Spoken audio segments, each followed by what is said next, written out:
نہ دیکھو دنیا کی طرف، دنیا رلا دیتی ہے، نہ راضی کرو بندوں کو، بندے تھکا دیتے ہیں، نہ پیچھے بھاگو ہر وقت دنیا داروں کے، یہ انسان کو کمزور کر دیتے ہیں۔ وہ تو کریم ہی بڑا ہے، 2 آنسو زمین پر بعد میں گرتے ہیں، بندے کے گناہ سارے پہلے معاف فرما دیتا ہے۔ یاد رکھنا، کسی شخص کی بلیک میلنگ کا کبھی شکار نہ ہونا، کبھی کسی کی میٹھی اور مسجع مکفہ باتوں کا شکار نہ ہونا۔ کوئی کیا کر سکتا ہے اگر اللہ مددگار ہو تو؟ جس کو رب کریم اٹھانا چاہے اسے کوئی گرا سکتا ہے؟ ہم یہ ڈرے ڈرے سہمے پریشان فیصلہ کرنے کی طاقت نہیں، مجھے چلنا چاہیے کہ نہیں، اٹھنا چاہیے کہ نہیں، کرنا چاہیے، اٹھ باندھ کمر کیوں ڈرتا ہے؟ پھر دیکھ خدا کیا کرتا ہے۔ حضرت عبداللہ ابن عباس فرماتے ہیں میرے نبی پاک علیہ السلام نے میری تربیت فرمائی۔ یہ نوجوان دوست میری بات لکھ لیں، پریشان لوگ میری بات لکھ لیں، جن کے پاس قوت فیصلہ نہیں وہ اس بات کو لکھ لیں۔ حضرت عبداللہ ابن عباس فرماتے ہیں میرے نبی پاک علیہ السلام نے مجھ سے فرمایا تھا، عبداللہ سن، اگر ساری دنیا مل کے تیرا کوئی نفع کرنا چاہے، کر نہیں سکتی جب تک میرے رب کی رضا نہ ہو۔ اور فرمایا ساری دنیا مل کے تیرا کچھ بگاڑنا چاہے تو عبداللہ بگاڑ نہیں سکتی جب تک رب کریم کی حکمت کا تقاضا نہ ہو۔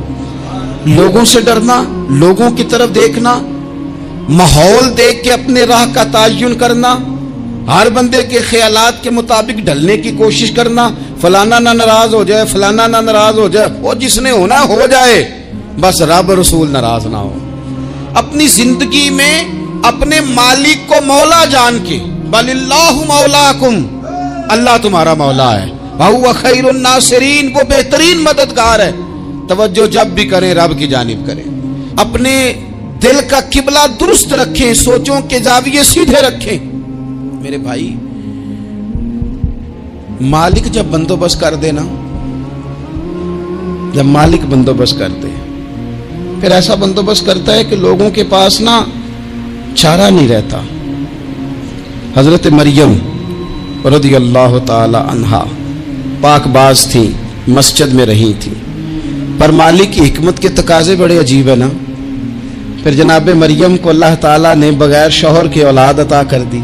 یہ بات ہی ایسی تھی، وہ کسی نے کہا تھا کہ مخلوق تو فنکار ہے اس درجہ کے پل بھر میں سنگے در کعبہ سے بھی اصنام تراشے، تم کون ہو کیا چیز ہے داغے کبابی، لوگوں نے تو مریم پہ بھی الزام تراشے۔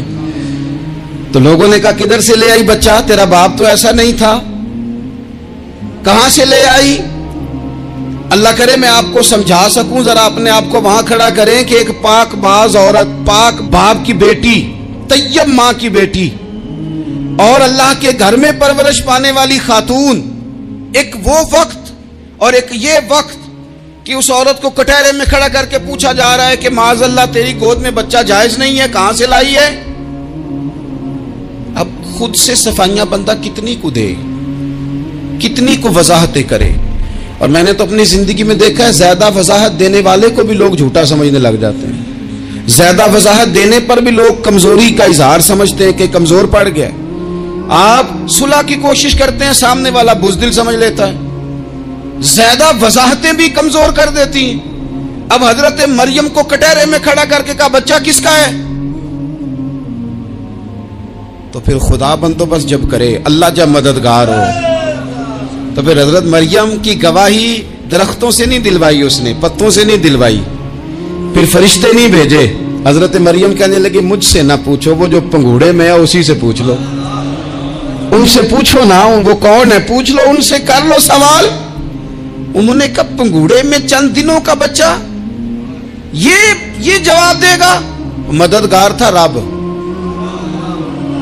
ان کی برات کا اعلان کرنا تھا مالک نے، اور جب مالک اعلان کر دے، جب مالک تیری صفائی دینا چاہے، جب مالک تجھے دنیا کے سامنے نکھارنا چاہے، تو پنگوڑے میں لیٹے حضرت عیسیٰ بول کے کہنے لگے انی عبداللہ آتانی الکتاب، فرمایا میں اللہ کا بندہ ہوں، رب نے مجھے کتاب عطا کر کے نبی بنا کے دنیا میں بھیجا ہے، میں اللہ کا بندہ ہوں، کتاب لے کے آیا ہوں، نبی بن کے آیا ہوں۔ پھر پنگوڑے سے اعلان ہو گیا، پھر بچہ بول پڑا، اور یہ ایک دفعہ نہیں بات ہوئی، یہ بنی اسرائیل میں ایک جریج نام کے شخص بھی تھے جو نماز پڑھ رہے تھے. بعض نے لکھا ہے نفل نماز تھی. اماں نے پکارا تو آئے نہیں, تو ماں کے منہ سے نکل گیا تو اتنی دیر تک مرے گا نہیں جب تک کسی بے حیا عورت کا منہ نہ دیکھ لے. تو وہ عبادت گزار تھے, لیکن لوگوں نے ان کی عبادت, ریاضت, پرہیزگاری کو نہیں دیکھا.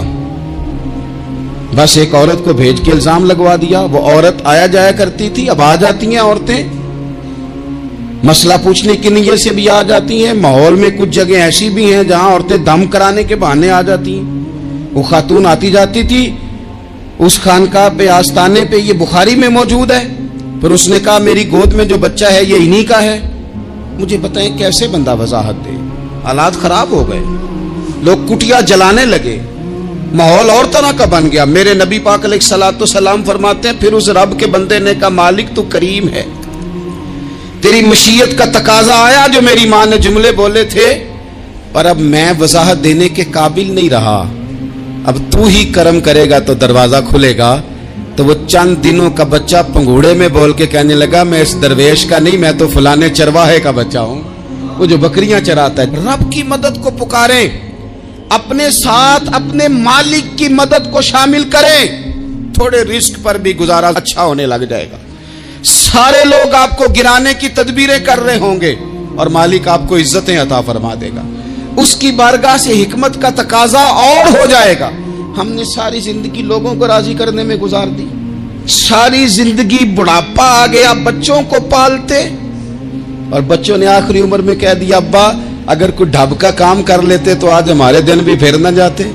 ساری زندگی گزار دی بہن بھائیوں کو راضی کرنے میں, ساری زندگی گزار دی ذمہ داریاں اٹھانے میں. ان کو 99 دفعہ دیا, ایک دفعہ نہیں دیا تو انہوں نے کہہ دیا تو نے تو کبھی دیا ہی نہیں, تو تھا ہی نہیں. ساری زندگی محلے داروں علاقے والوں کو راضی کرنے میں گزار دی. اور میں نے ایسے لوگ بھی دیکھے دین کے لیے وقت گزارا, لیکن جب بڑھاپے میں دانت کام نہ کرتے تھے تو وقت کے مفتیوں کو بھی مسجدوں کی کمیٹیوں نے کہہ دیا اب آپ کی سمجھ نہیں آتی, ہم نے خطیب کو یور رکھنا ہے. میں کہتا ہوں کہ جتنے درد سے آپ امیر کو اپنی کہانی سناتے ہیں نا, اور جس طرح آپ کے آنسو بات کرنے سے پہلے گر جاتے ہیں کہ غریب ہیں, بچیاں ہیں, کاروبار نہیں, او میرے سنگیو, اس سے آدھے آنسو اپنے رب کی بارگاہ میں بکھیرو, اس کے حضور عرض گزار ہو جاؤ, اس سے طلب کرو. ایک وقت انسان پر زندگی میں ایسا آتا ہے کہ اسے یوں محسوس ہوتا ہے کہ میرا سایہ بھی ذرا سا پیچھے ہٹ گیا ہے. اسے یوں لگتا ہے کہ میں کسی سہارے پہ ہاتھ ڈالتا ہوں تو وہ بھاگ جاتا ہے مجھ سے. لیکن مالک کی بارگاہ ایسی عظیم بارگاہ ہے, رب رسول کے آستانے اتنے بڑے ہیں کہ آپ جب وہاں کشکول طلب دراز کرتے ہیں تو جھولی پھیلانے میں دیر لگتی ہے, ان کو بھرنے میں تو کوئی دیر نہیں لگتی. ہم نے اپنا سوچ کا قبلہ ہی دنیا کو بنا لیا ہے. یہ جو اللہ والوں کی مدد ہے یہ تو ہے نہیں, اللہ ہی کی مدد ہے. لیکن یہ جو سیٹھوں کی طرف توجہ کرنا, نوابوں کی طرف توجہ کرنا, دنیا داروں کی طرف توجہ کرنا, اور اپنا مزاج اس طرح کا بنا لینا, یارو گردن کو جھکا دیتا ہے خیرات کا پتھر, جہاں میں مانگنے والوں کے سر کبھی اونچے نہیں ہوتے. اور اقبال کہتے ہیں غیرت ہے بڑی چیز جہانے تگ و دو میں, پہناتی ہے یہ فقر کو تاج سردارا.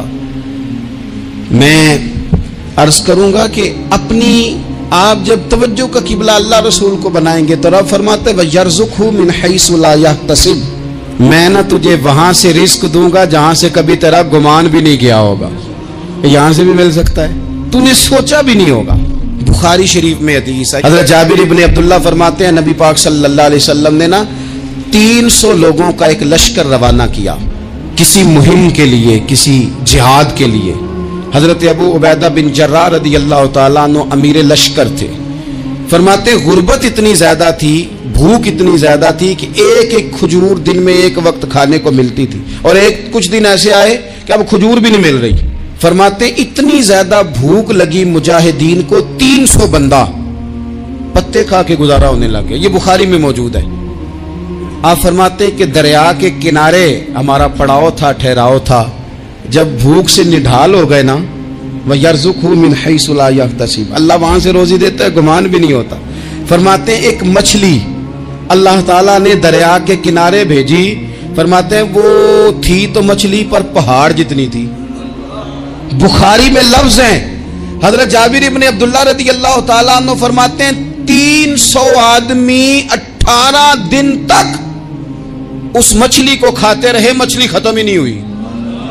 مچھلیاں نہیں، مچھلی کہتے ہیں 18 دن 300 بندہ کھاتا رہا، مچھلی ختم ہی نہیں ہوئی۔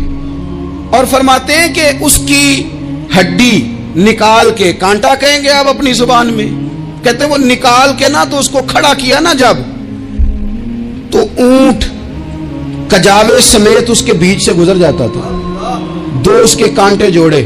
فرماتے ہیں وہ اس کا گوشت ہم کھاتے تھے اور اس کی چربی بطور تیل کے ہم جسموں پہ ملتے تھے، بیماروں کو اس سے سکون آتا تھا، تندرستی شفا ہوتی تھی۔ فرماتے ہیں ہم کھایا بھی ہم نے اور کچھ لے کے ہم مدینے بھی گئے، اور قربان جائیں نبی پاک نے بھی اس میں سے کھایا۔ ہم نے عرض کی حضور یہ معمہ کیا ہے، یہ ماجرا کیا ہے؟ تو محبوب نے فرمایا تمہارے پاس غذا نہیں تھی، رب نے تمہارے لیے بندوبست کیا ہے، اللہ نے تمہیں دیا ہے۔ مکان شروع کر لیا، ایک صاحب نے وہ مکان بنانے لگے، آپ وہ حساب لگا رہے ہیں، کہتے ہیں میرے پاس اتنے پیسے ہیں، اتنے میں نے فلانے دوست سے کہنا ہے اس نے دے دینے، اتنے فلانے رشتہ دار سے کہنا ہے اس نے دے دینے، اتنے فلانے سے کہنا ہے اس نے دے دینے۔ یہ ساری کاپی بنا کے مکان شروع کر لیا۔ جو روز کہتا تھا نا کوئی حکم ہو جاتے دسی، سب سے پہلے اس کو کہا میاں پیسے چاہیے دین، وہ کہندا ہو کل ہی منڈا ٹوریا ہے، کدے تو پرسوں 10 داتے لب جانے سن۔ میں آپ کو اپنے تجربے کی بات بتا رہا ہوں۔ جن لوگوں کا خیال ہوتا ہے نا کہ آپ سٹارٹ کریں فلانا کام، ہم آپ کے ساتھ ہیں، اللہ کا ہی کوئی نظام ہے، وہ بالکل بھی نہیں ساتھ ہوتے۔ لیکن ایسا نہیں ہے کہ کوئی ساتھ نہیں ہوتا، اللہ تعالیٰ بڑے اسباب پیدا کرتا ہے، وہاں سے دیتا ہے جہاں سے گمان بھی۔ ہمارا یہ ذہن بن جاتا ہے ہم ساری اپنے حساب سے چلتے ہیں، اتنے رشتہ داروں سے اتنے، کون آپ کے ساتھ چلے گا؟ سوال ہی نہیں پیدا ہوتا۔ یہ سارے کام چھوڑ کے سب سے پہلے 2 رکعتیں پڑھو، اپنے رب کی بارگاہ میں، رسول کائنات کی بارگاہ میں گزارشات اور استغاثے پیش کرو، وہاں سے خیر طلب کرو۔ دنیا دار کیا دیں گے، کیا دے سکتے ہیں، کیا حیثیت ہوتی ہے کسی؟ اللہ کہتا ہے وہاں سے دوں گا۔ تو جو اللہ مال دے وہ لینا چاہیے کہ رشتہ داروں کا مال دیکھنا چاہیے؟ جو اللہ دے وہ لینا چاہیے کہ سیٹھوں نوابوں کی جیبیں دیکھنی چاہیے؟ جو اللہ دے وہ قبول کرنا چاہیے یا دیکھنا چاہیے کون سا آدمی کہاں پہنچ گیا؟ چھوڑو، اپنی مٹی پہ چلنے کا سلیقہ سیکھو۔ کسی کے سنگ مرمر پہ چلو گے تو پھسل جاؤ گے، پھسل جا۔ اس پر ایک اور بات عرض کر دوں، صحیح بخاری سے، مسلم سے ایک اور بات۔ کچھ چیزیں ایسی ہیں جن سے اللہ کی مدد آتی ہے، مدد ملتی ہے۔ ایک چیز ان میں سے ایسی ہے جس سے بہت مدد نازل ہوتی، وہ ہے کہ جب رب آپ کو دے نا تو پھر آپ بھی اس کے رستے میں دیں، پھر مدد آتی ہے، پھر اور آتا ہے۔ بخاری مسلم میں حدیث ہے، یہ زیادہ ہی توجہ طلب امر ہے، اس پر آپ غور کریں گے۔ حضرت ابو ہریرہ فرماتے ہیں کہ نبی پاک علیہ السلام نے فرمایا ایک شخص نے بادلوں کے اندر سے آواز سنی کہ فلاں آدمی کا کھیت اور باغ خشک ہو گیا ہے، وہاں برسو اور اس کے کھیت کو سیراب کرو۔ وہ بڑا حیران ہوا کہ بادل سے آواز آ رہی، پھر اس نے دیکھا کہ ایک پہاڑی پر بارش ہوئی، وہ بادل وہاں برسا، پھر نالیوں سے ہوتا ہوا پانی ایک طرف چلا۔ تو جس نے آواز سنی تھی، حضور بیان کر رہے ہیں، وہ بھی پیچھے پیچھے چلا کہ پانی کدھر جا رہا ہے۔ اس نے جا کے دیکھا کہ ایک مقام پہ ایک باغ کو وہ پانی لگ رہا ہے اور ایک آدمی وہ پانی لگا رہا ہے۔ اس نے اس سے پوچھا تیرا نام کیا ہے؟ اس نے کہا کیوں؟ کہنے لگا بتا نا۔ اس نے نام بتایا تو کہنے لگا یہی تو وہ نام ہے جو میں نے بادلوں کے اندر سے سنا ہے کہ فلاں کے کھیت کو پانی دے دو۔ اس نے کہا یار تو کیا عمل کرتا ہے کہ اسپیشل تیرے لیے بارش برسے؟ یہ بخاری پڑھ رہا ہوں، سیاستہ سے حدیث عرض کر رہا ہوں۔ اس سے پوچھا تو کیا کام کرتا ہے کہ جناب اللہ تبارک و تعالیٰ کا حکم کرم آیا کہ خاص تیرے لیے پانی برسے اور تیرے کھیت کو سیراب کرے؟ تو اس نے کہا چھوٹا ذمہ دار ہوں، پر جب فصل اگتی ہے تو 3 حصے کرتا ہوں، ایک حصہ اپنے بال بچوں پہ، بہن بھائیوں پہ خرچ کرتا ہوں، ایک حصہ پورا، اور ایک حصہ دوبارہ کاشتکاری پہ لگاتا ہوں، اور تیسرا حصہ خالص میں نے مسکینوں، یتیموں اور غریبوں کے لیے رکھا ہوا ہے۔ وہ جو تیسرا حصہ اللہ کرے آپ سمجھیں،